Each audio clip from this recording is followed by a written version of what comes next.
Hi all నమస్తే, welcome to తెలుగులో నేను మీ సమ్రాట్.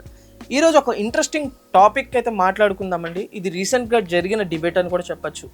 ఏఐ అందరి మనసులలో ఒక భయాన్ని సృష్టించిందనమాట. ఏఐ ఇది మన ఫ్యూచర్ అంటారా, లేదా జాబ్స్కి ఇది ఒక డేంజర్ బేల్ లాంటిదా? రీసెంట్గా హెచ్ఎస్బిసి సిఇఓ ఒక షాకింగ్ స్టేట్మెంట్ అయితే ఇచ్చారు దీనిపైనే. ఆయన చెప్పింది ఏంటంటే ఏఐ కొన్ని జాబ్స్ని అయితే డిస్ట్రాయ్ చేస్తుంది. And while we as humans will not be replaced by AI, if we don't know how to embrace it and upskill ourselves using it, we will become obsolete. So this is why my call to our colleagues. కానీ అదే టైంలో lakhs of కొత్త జాబ్స్ని అయితే create చేస్తుంది అని చెప్పి.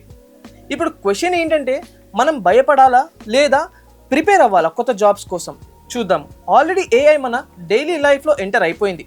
Customer care call చేస్తుంటే AI answer ఇస్తుంది. వీడియోస్ ఎడిట్ చేయాలా లేదంటే ఫొటోస్కి ఏమైనా క్రియేట్ చేయాలా, ఈవెన్ ఆర్టికల్స్ రాయాలన్నా సరే ఏఐనే యూజ్ చేస్తున్నారు. ముందు 100 మెంబర్స్ చేసే ఒక ఆఫీస్ వర్క్ ఇప్పుడు 2 మెంబర్స్ అండ్ ఒక ఏఐ టూల్ చేస్తుంది. అందుకే చాలా మంది ఫియర్ ఏంటంటే నెక్స్ట్ నా జాబ్ ఉంటుందా అని. Especially data entry jobs, basic software jobs, call centre works, repetitive office works ఇవన్నీ ఫ్యూచర్లో తగ్గిపోయే ఛాన్సెస్ కూడా ఉన్నాయన్నమాట.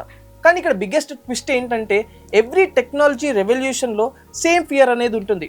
అంటే మీకు అర్థమయ్యేలా చెప్పాలంటే కంప్యూటర్స్ వచ్చినప్పుడు బ్యాంక్ జాబ్స్ పోయినట్టు, ఇంటర్నెట్ వచ్చినప్పుడు షాప్స్ క్లోజ్ అయిపోయినట్టు. కానీ ఇక్కడ ఏం జరుగుతుందంటే ఓల్డ్ జాబ్స్ కొన్ని పోయినా కొన్ని కొత్త జాబ్స్ అనేవి క్రియేట్ అవుతున్నాయి ఇండస్ట్రీలో. ఏఐతో కూడా సేమ్ అదే జరుగుతుంది. ఆల్రెడీ మార్కెట్లో కొత్త జాబ్స్ అనేవి స్టార్ట్ అయిపోయినాయి, కేవలం మనం తెలుసుకోవట్లేదు అంతే. ఏఐ ప్రాంప్ట్ ఇంజనీర్ అని, ఏఐ వీడియో క్రియేటర్స్ అని, ఏఐ మేనేజర్స్, ఆటోమిషన్స్ ఎక్స్పర్ట్స్ అని, ఏఐ సైబర్ సెక్యూరిటీ రోల్స్ అని. సింపుల్గా చెప్పాలంటే ఏఐ వస్తే చాలు మనకి జాబ్స్ గ్యారంటీగా ఉంటున్నాయి మార్కెట్లో. ఏఐ మనిషిని రీప్లేస్ చేయట్లేదు.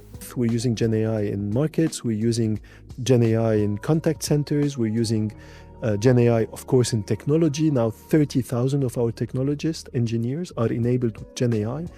ఏఐ యూజ్ చేయడం రాని మనిషిని రిప్లేస్ చేస్తున్నారు అంతే. అందుకే ఇప్పుడు బిగ్గెస్ట్ డిగ్రీ కాదండి, బిగ్గెస్ట్ స్కిల్ ఎబిలిటీ చూస్తున్నారు. మీరు న్యూ టూల్స్ నేర్చుకున్నారా, టెక్నాలజీ వచ్చా, టెక్నాలజీతో అప్డేట్ అవుతున్నారా, అదే మన ఫ్యూచర్ డిసైడ్ చేస్తుంది. మరి ఫైనల్గా బిగ్గెస్ట్ క్వశ్చన్ ఏంటంటే ఏఐ మన జాబ్స్ని తీసుకుంటుందా లేక మన వర్క్ స్టైల్ని నెక్స్ట్ లెవెల్కి తీసుకెళ్తుందా? హెచ్సిబిసి సిఇఓ చెప్పినట్టు నిజంగానే కొత్త జాబ్స్ ఏఐ క్రియేట్ చేస్తుందా? మార్కెట్లో నిజంగానే కొత్త జాబ్స్ ఉన్నాయా? మీ ఒపీనియన్ కామెంట్ సెక్షన్లో చెప్పేయండి. Samrat signing out.